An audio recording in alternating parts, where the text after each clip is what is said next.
Merci d'écouter Sounds Like Portraits et bienvenue dans le 149e épisode saison. Merci d'écouter Sounds Like Portraits et bienvenue dans le 149e épisode saison 7 de mes conversations avec des humains créatifs. C'est Philippe Ingard. Sounds Like Portraits est disponible sur Spotify, Apple Podcasts, Google Podcasts et Stitcher. Si vous aimez, n'oubliez pas de visiter soundslikeportraits.com. Cette semaine, je rencontre Olivier Huguet et Yannick Letor, deux maîtres coiffeurs installés sur les hauteurs de Gstaad. Olivier et Yannick ont reçu deux formations d'exception avec deux maîtres de la coiffure moderne, l'un avec Vidal Sassoon dans le cadre de la coiffure anglaise, l'autre avec Jean-Marc Magnatis dans celui de la coiffure française. Après le temps de l'apprentissage est née pour tous les deux la nécessité d'exprimer leur propre créativité en se mettant au service de leur propre clientèle. Car tout aussi important que l'équilibre entre technicité et créativité est l'instauration d'un dialogue de confiance avec chacune des personnes qui, en poussant la porte d'un salon de haute coiffure, cherchent à se sentir uniques. Pour les maîtres coiffeurs, la matière du travail ne se résume pas aux cheveux à couper, à façonner ou bien à colorer, elle est tout autant dans la nature du rapport humain avec la personne qui remet son visage et son humeur entre leurs mains. Alors comment coiffer le cheveu en recoiffant aussi l'âme, c'est la question de la semaine. Écoutez les réponses d'Olivier et de Yannick, mais pour commencer, ils m'ont parlé de ce que toute leur vie, ils ont toujours cherché. Toute ma vie, j'ai cherché à, premièrement, être heureux et de faire une activité qu'on adore. Je crois que c'est venu relativement très jeune. Vers les 12 ou 13 ans, je voyais ma mère qui se coiffait dans le miroir. Et finalement, je me dis, tiens, ça pourrait être un peu mieux. Et c'est là où vraiment que je me suis intéressé à ce métier. Yannick ? Alors toute ma vie, j'ai commencé à chercher à avoir des contacts humains. C'était quelque chose qui était de plus en plus indispensable parce que moi j'ai été fils unique pendant 9 ans et j'avoue que peut-être je m'ennuyais un petit peu. Et donc j'étais très à la recherche de rencontres et probablement c'est ce qui m'a amené aussi à faire un métier comme ça avec beaucoup de relations publiques parce que ça et des échanges toute la journée. J'aurais pas pu être enfermé dans un bureau et j'avais envie d'avoir les contacts humains. Ça a toujours été. J'ai toujours aimé ça. Mais bien sûr, après, la coiffure, c'est lié le côté créatif, la matière. Et c'est une matière, oui, que j'aime toucher. Je sais pas, comme peut-être certains aiment travailler de la terre, de la céramique. Moi, c'est le cheveu. Alors, c'est une matière très intéressante parce qu'on peut vraiment faire énormément de choses. La forme, couleur, on peut vraiment transformer parce que c'est une matière morte. Quand tu dis c'est une matière morte, c'est une matière malléable, parce que le cheveu pousse. Oui, tout à fait d'accord, mais le cheveu qui est en dehors du cuir chevelu est une matière morte. Mais on peut donner vie en fin de compte, visuellement, on peut donner vie. Par rapport à la matière du cheveu, il faut une technique et vous avez chacun eu une formation différente avec deux très grands noms de la coiffure moderne. Yannick, tu as été formé par Jean-Marc Magnatis, Olivier avec Vidal Sassoon. De quelle façon est-ce que vous les avez rencontrés ? Alors, moi, j'ai eu la grande chance, justement, c'était mes patrons d'apprentissage ici en Suisse qui m'ont conseillé à mes parents, envoyez-le à Londres, chez Sassoon. Et effectivement, j'étais à l'école et à l'académie chez Sassoon à Londres et j'ai eu la grande chance de rencontrer Sassoon en personne dans une exposition de coiffure à South Kensington à Londres. J'étais avec une amie, on devait prendre un taxi pour retourner à l'école et finalement il s'est arrêté, il nous a vus parce qu'il nous avait reconnus dans cette exposition, il savait que nous étions dans son école et on est monté dans sa limousine. Il nous a déposés à l'école, ce qui était vraiment, et c'était pas du tout sur son chemin, mais c'était une personne vraiment absolument impressionnante. Est-ce que tu as eu des contacts professionnels avec lui? Est-ce qu'il t'a enseigné des gestes? Non, absolument pas. Parce que donc, dans ces années-là, il se retirait progressivement. Et c'était d'autres personnes qu'il avait formées à l'époque. Yannick, tu as été formé au contact de Jean-Marc Magnatis. De quelle façon l'as-tu rencontré? Bon, j'ai fait d'abord une école privée de coiffure. Je savais où je voulais évoluer professionnellement. Donc je me suis présenté, il y avait des recrutements à l'époque rue Marbeuf dans le salon qui était le salon phare de Jean-Marc Magnétis. Enfin, il faut savoir qu'à l'époque, il y avait quand même 200 collaborateurs parce que c'était assez étonnant pour la France d'avoir des salons avec 60 personnes qui travaillaient à l'intérieur. Celui-ci, il y en avait une trentaine. Et il y avait du recrutement qui était fait 2 fois par semaine. Il y avait énormément de jeunes à l'époque qui se présentaient. Et j'y suis allé, bien sûr, tu y vas jamais perdant, hein, tu veux toujours y arriver, mais tu sais que ça risque d'être difficile. Et en fin de compte, ça s'est passé ça a été très fluide. J'ai fait un essai, il était là, et bon, on m'a dit, écoutez, bah, revenez la semaine prochaine, on refait encore un essai. Bon, j'y suis retourné, et puis là, tout naturellement, il m'a dit, il a demandé à son directeur, il y a des Yannick dans l'entreprise. L'autre a dit non. Alors il dit, bah, écoutez, vous garderez votre prénom et on vous prend dans l'équipe. Pour comprendre la façon dont tu as été admis chez Magnatis, quelle était l'épreuve? De quoi s'agissait-il? Ah bien, une épreuve totalement professionnelle, hein, de coiffage, hein, pas de coupe, parce qu'il avait une technique très propre à lui, que bien sûr je ne connaissais pas. Et lui, évidemment, la matière, c'était très important, puisqu'il avait une façon de couper les cheveux qui était, bien sûr, une technique, mais une technique très... à la limite, il y avait une sensualité avec cette coiffure, parce que c'était dans le toucher, dans les filages, dans le ressenti. Une technique qui est assez longue à apprendre, et quand on la pratique, ça demande du temps aussi. C'est au feeling. Et c'est pour ça qu'elle est longue à acquérir, parce que la matière, bah, c'est jamais la même, hein. Il y a différentes sortes de cheveux. C'est là la difficulté d'arriver à sortir quelque chose quand tu n'as pas une technique très rationnelle. Et c'est vraiment le feeling, la matière. Donc entraînement, c'est des heures et des heures par semaine de training. À l'époque, on pouvait faire ça, on pouvait exiger du personnel qui reste jusqu'à 22 heures, minuit, 2 fois par semaine pour apprendre. Oui, c'était une formation très difficile.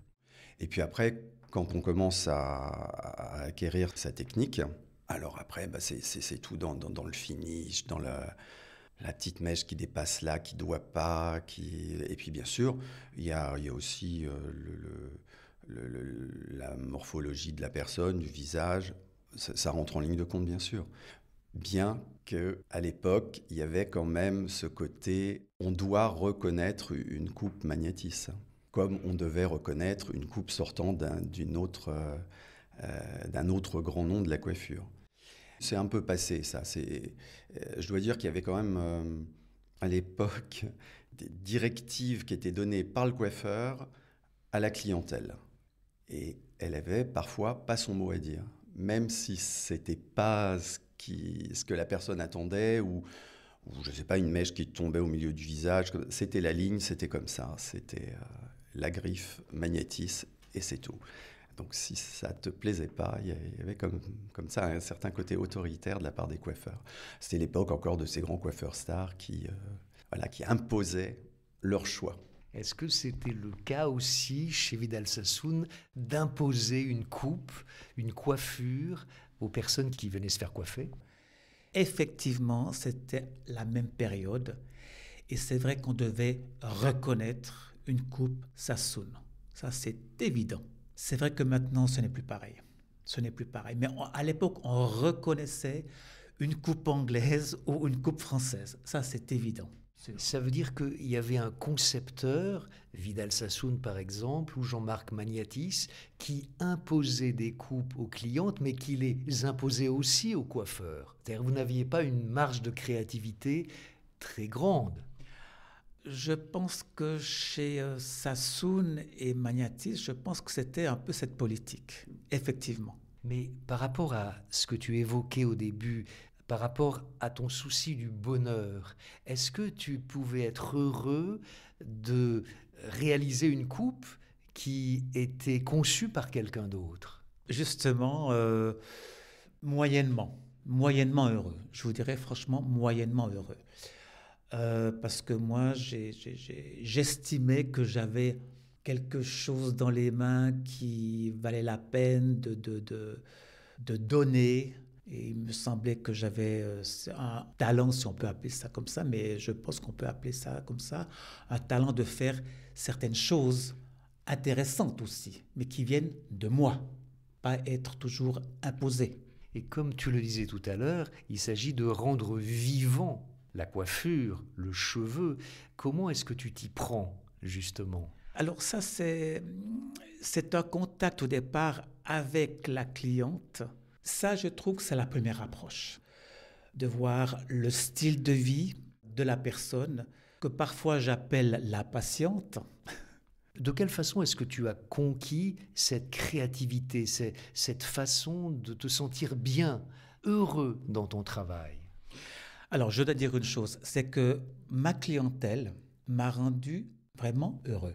Quand j'ai quitté Londres pour venir à Gstaad, et nous avons la chance d'avoir une clientèle absolument fabuleuse, et j'ai eu la chance justement de certaines clientèles mondialement connues dans le cinéma et qui m'ont vraiment tellement apprécié que ça m'a rendu mais carrément heureux.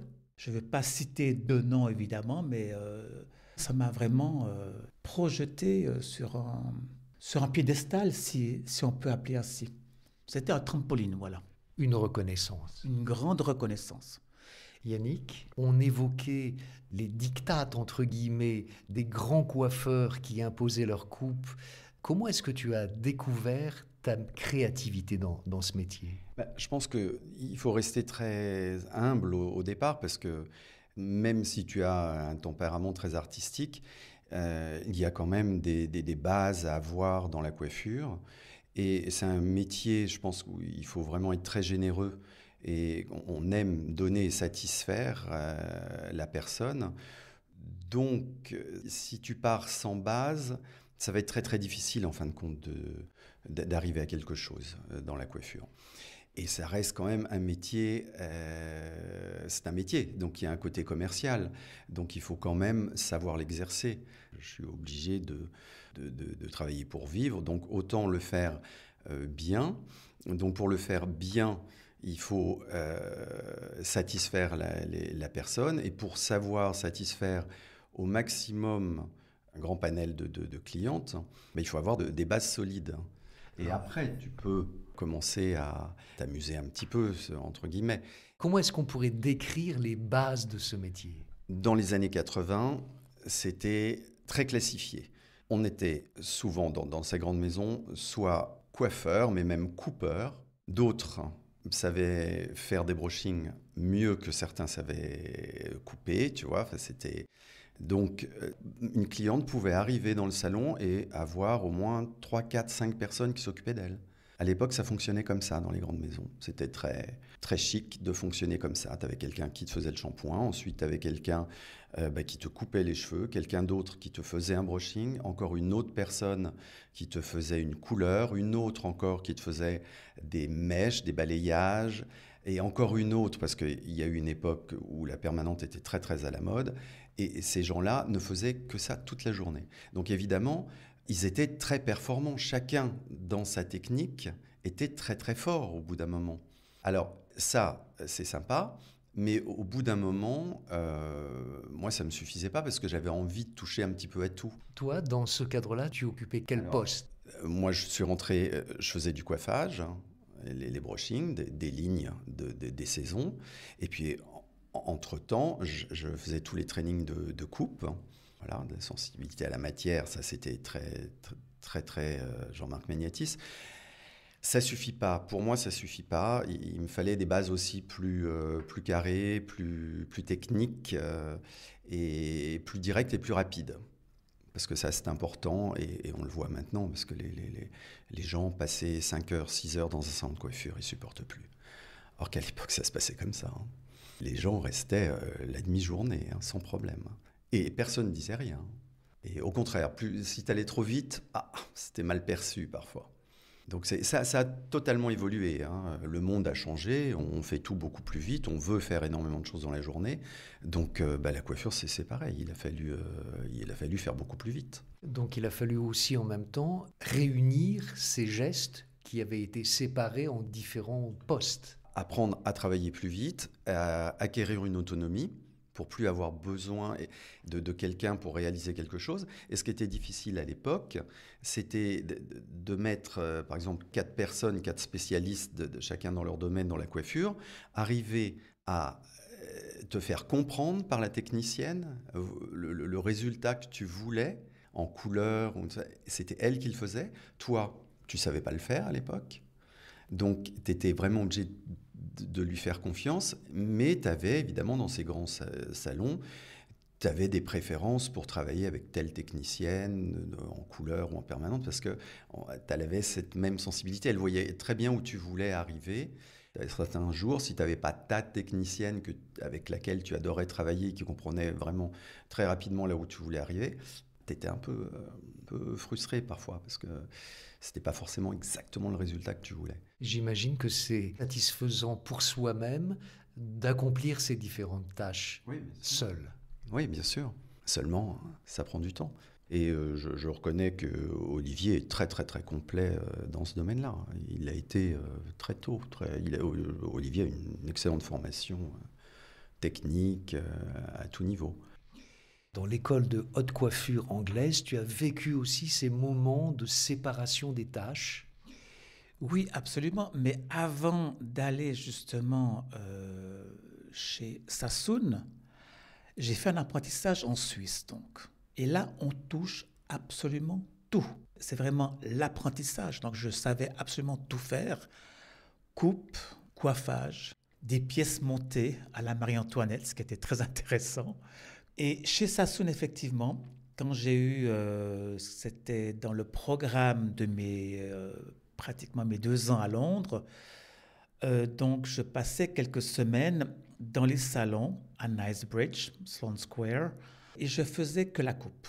Mais justement, c'est comme mon partenaire Yannick a dit, pour moi, ce n'était pas suffisant. Mais je dois dire une chose, moi, j'ai vraiment appris la coupe chez Sassoon.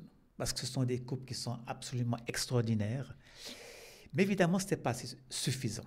Est-ce que tu peux expliquer plus? Parce que quand on va chez un coiffeur, qu'on demande une coupe, on ne comprend pas à quel point ça peut être subtil. Qu'est-ce qui peut être aussi sophistiqué dans une coupe? Est-ce que tu peux m'expliquer cela? C'est une très bonne question.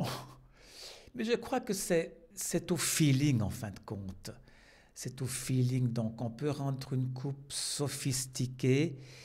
C'est une complicité entre, justement, la cliente et le coiffeur.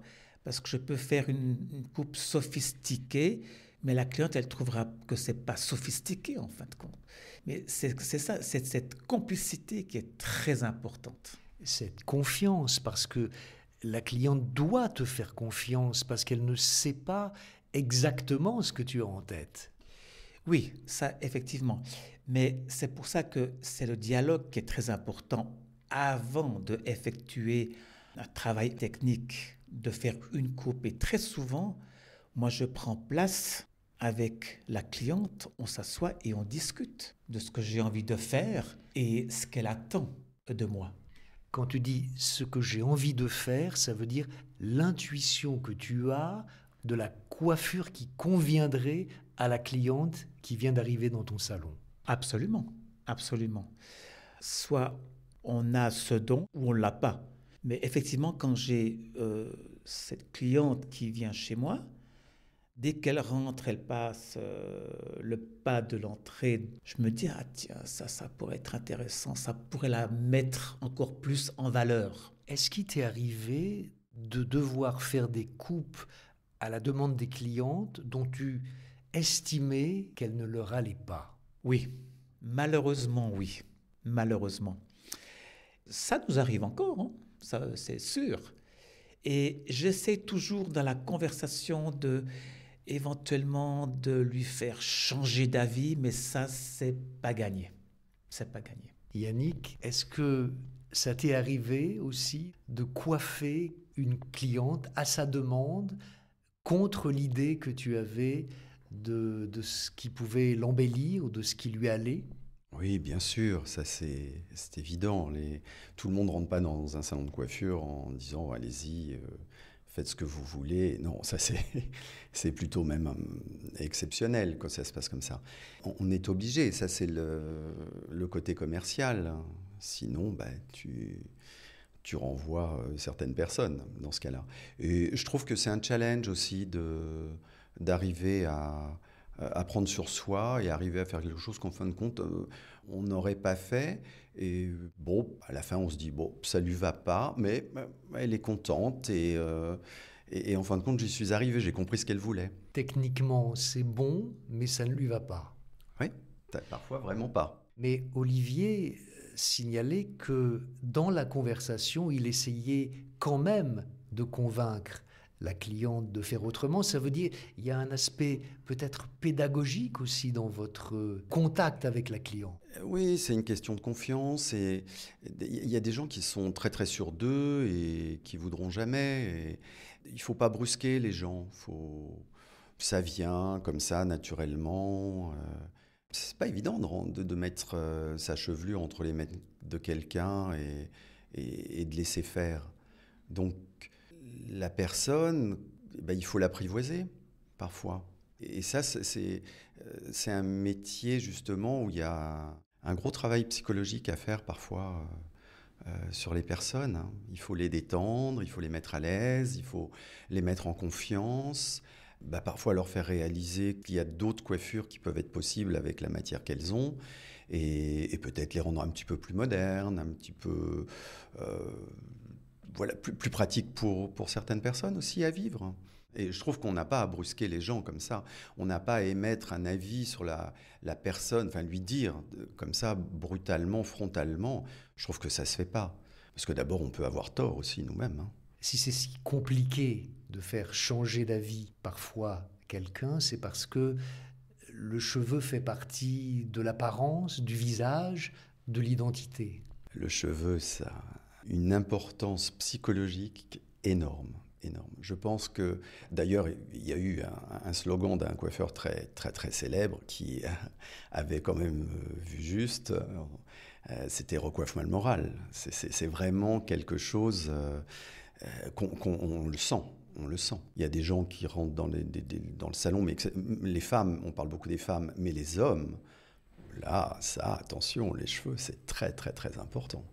Les personnes ressortent décontractés, heureux, et ceux qui ont la gentillesse de nous le dire et de revenir régulièrement nous rendre visite, on témoigne, quoi. C'est un témoignage.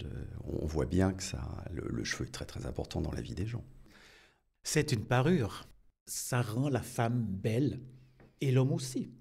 Quelle est la première chose que vous regardez chacun quand une cliente arrive dans votre salon à Gstaad? Déjà, l'aborder toujours d'une manière agréable, polie. Ensuite, on sent si la personne est disposée à vouloir parler ou alors si elle est très autoritaire. Et déjà, évidemment, après, ça peut te bloquer un petit peu. Mais tu la regardes et après, oui, tu fais quand même en fonction de ce qu'elle laisse paraître.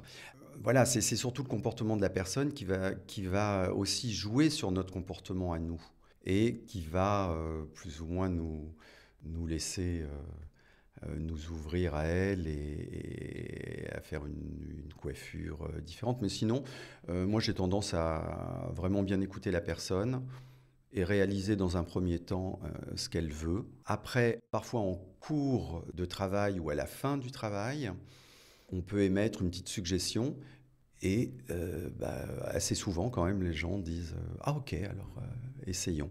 Je posais la question quelle est la première chose que vous regardez? Et Yannick me répond, je l'écoute. Ouais. Alors moi, quand une personne rentre dans mon salon, je la regarde et je regarde immédiatement si la personne sourit ou pas. Et ça, moi, je trouve, c'est absolument très important.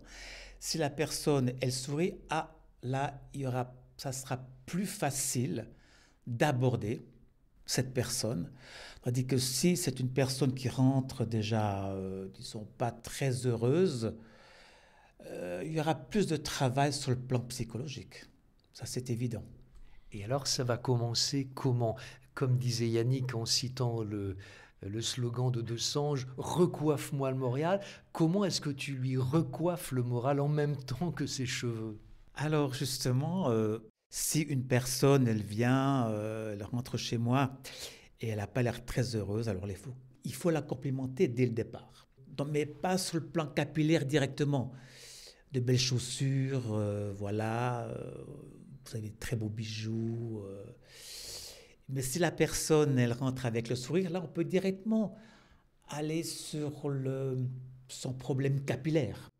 Et disons que l'étape, l'approche sera plus rapide avec une personne qui rentre avec le sourire. Indépendamment du souhait de la cliente, du client qui vient se faire coiffer, est-ce que tous les deux vous travaillez mieux en partageant une conversation avec la personne ou est-ce que vous préféreriez rester silencieux?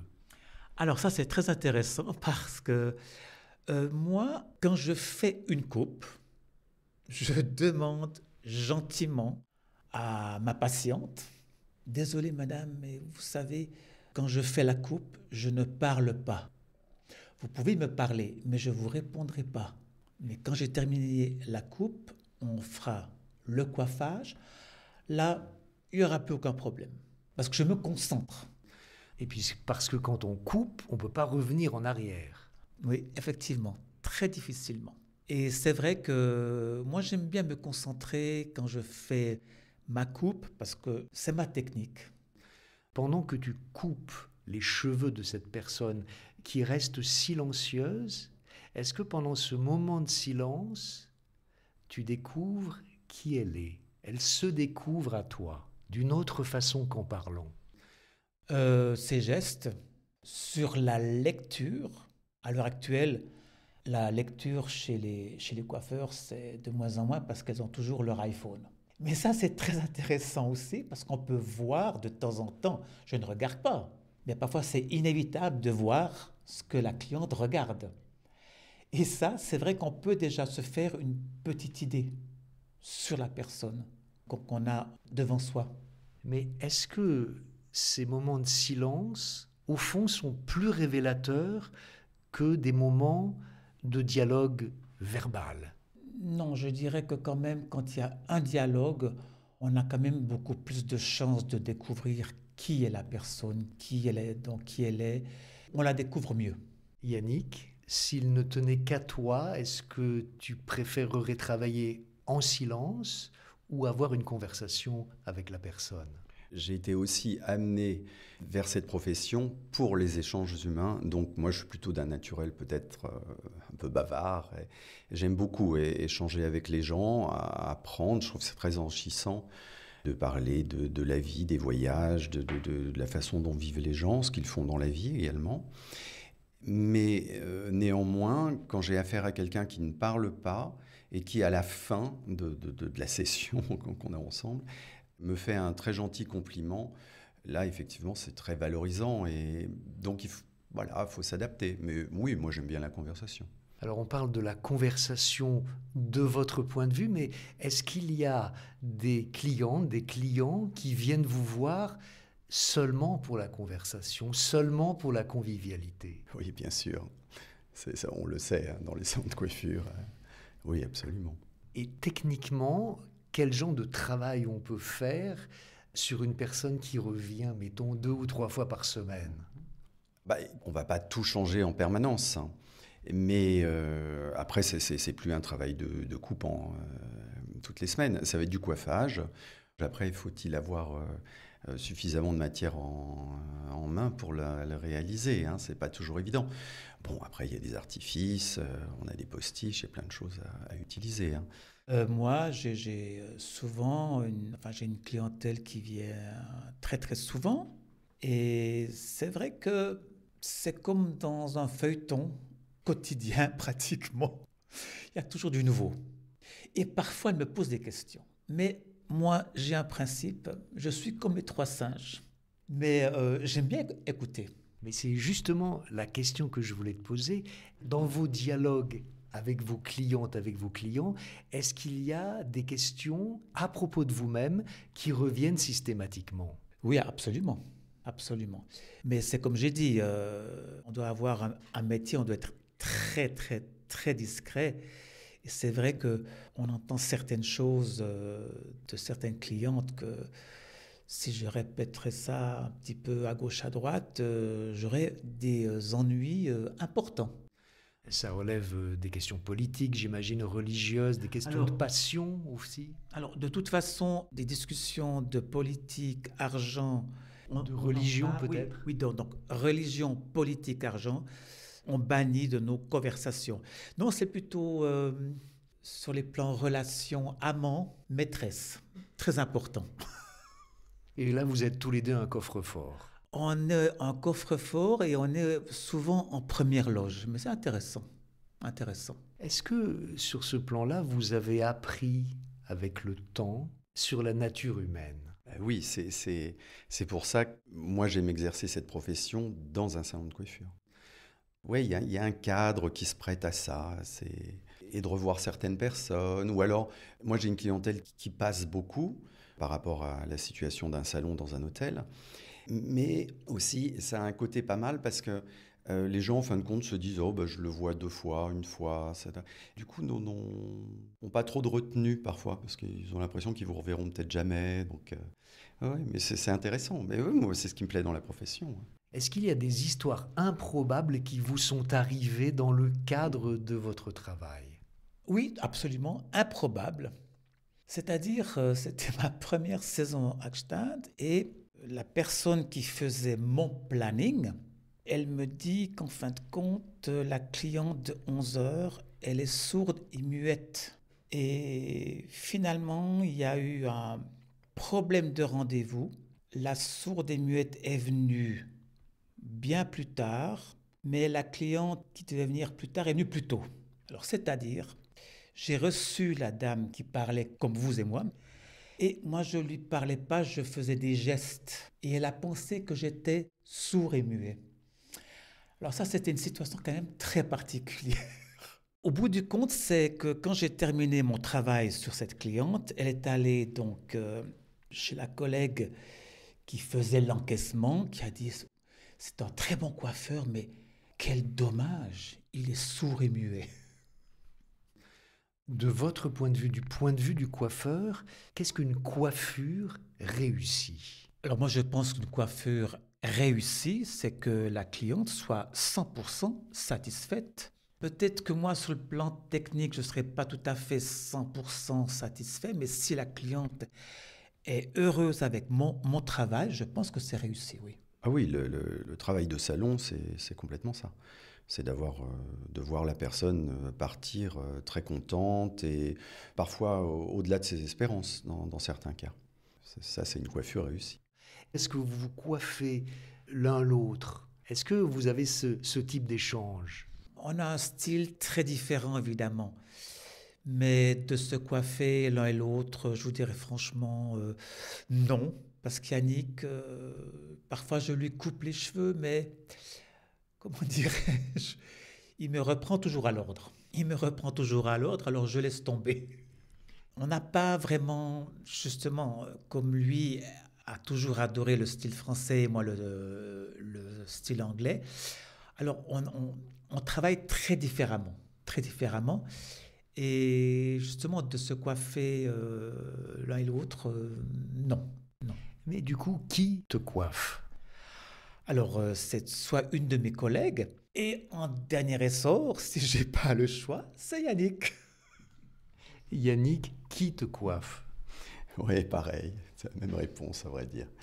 Ça, c'est parce que aussi on est plus pointilleux avec la personne qu'on connaît, on va se permettre de l'embêter plus, voilà, c'est ça. Mais Olivier me coiffe très très bien. Je vous ai posé beaucoup de questions. Est-ce qu'il y a une question que vous souhaitez me poser? Alors, qu'est-ce qui va t'attirer, toi personnellement, d'aller vers tel coiffeur plutôt qu'un autre? Ce qui m'attire, c'est en général les conseils de ma femme. Et ce que je cherche chez un coiffeur, c'est justement ce qu'on évoquait ensemble, quelqu'un qui a une intuition de la manière dont je pourrais être coiffé, quelqu'un qui a une intuition de la coupe, de la coiffure qui me convient. Moi, je fais totalement confiance et c'est rare d'avoir quelqu'un qui a cette ouverture. En tant que client, je trouve que c'est difficile de rencontrer un coiffeur qui offre cette qualité de dialogue, cette qualité d'échange, cette qualité d'intuition, par rapport à laquelle je suis prêt à faire tout à fait confiance. Mais tu as soulevé un autre problème auquel on est confronté, c'est le regard des personnes tierces. Et ça peut être un très gros problème pour nous. Et on a souvent ce genre de problème lors des coiffures de mariage. Et ça, pour nous, c'est toujours assez compliqué. Parce que tu as, en général, pour la mariée, plus que pour le marié, tu vas avoir l'approbation de la mère, celle de la sœur, celle de la copine, celle de la cousine. Et tu vas en avoir 4. Celle du marié? Non, parce qu'en général, il ne le voit pas. Il découvre. Bon, après, ça dépend si c'est le premier mariage ou si on en est au 4e. Mais le premier, pour nous, c'est toujours un challenge qui n'est pas toujours facile à vivre. Parce que quand tu te retrouves avec 4 personnes qui ont 4 avis différents et que tu as la mariée au milieu qui éclate en sanglots, eh bien ça, je peux te dire que c'est pas facile à vivre. Alors, je crois également donc de faire confiance à un coiffeur ou une coiffeuse. Tout dépend aussi de l'âge du coiffeur ou de la coiffeuse. Moi, si je rentre chez un coiffeur qui sort d'apprentissage et qui a très peu d'expérience, j'hésiterais un tout petit peu. Mais bon, c'est clair que dans ma clientèle, 99%, elles me font confiance parce que même si c'est une personne qui me voit pour la première fois, je dis « Ah ben tiens, c'est pas un petit jeunet ». Mais encore faut-il avoir cette intuition de la coupe qui convient à l'autre. Ça, c'est évident. C'est clair qu'un très jeune coiffeur peut déjà avoir ça, mais je pense qu'avec l'expérience, on le développe encore plus. Bien sûr, les années font qu'on va quand même logiquement devenir meilleur. Je vais vous laisser seul 1 minute en vous laissant le micro. S'il vous plaît, dites chacun ce que vous souhaitez ajouter à cet entretien pour que vous ayez le dernier mot. Alors, j'aimerais d'abord remercier Philippe et j'aimerais ajouter qu'effectivement, nous faisons un métier très intéressant et que je ferai, comment dirais-je, en sorte de continuer encore, ça c'est évident. Et je remercie beaucoup toute cette clientèle qui m'a fait confiance. Voilà, moi je trouve que ça c'est très important. Je suis très reconnaissant. Maintenant, je passe la parole à mon partenaire Yannick. Oui, alors moi j'ai les mêmes remerciements à évoquer que ceux d'Olivier. Et aussi mes parents qui m'ont soutenu sur une voie d'une profession qui n'est pas toujours très bien perçue quand on est jeune et que l'on veut exercer cette profession. Et tous les gens qui nous font confiance, toutes ces femmes et ces hommes avec lesquels on passe des moments fabuleux un peu partout sur la planète. Et voilà, j'ai passé un très bon moment avec Philippe aujourd'hui. Merci Olivier et Yannick d'avoir partagé votre histoire et vos réflexions dans Sounds Like Portraits. Vous pouvez retrouver Olivier Huguet dans son salon chez Oliver Coiffure, Oliver O-L-Y-V-E-R, à Gstaad, et Yannick chez Oliver Park, O-L-Y-V-E-R, au Parc Hôtel à Gstaad. Musique Charmeuse de Serpent, composée et dirigée par Olivier Glissant. c'était Philippe Ingard. À bientôt.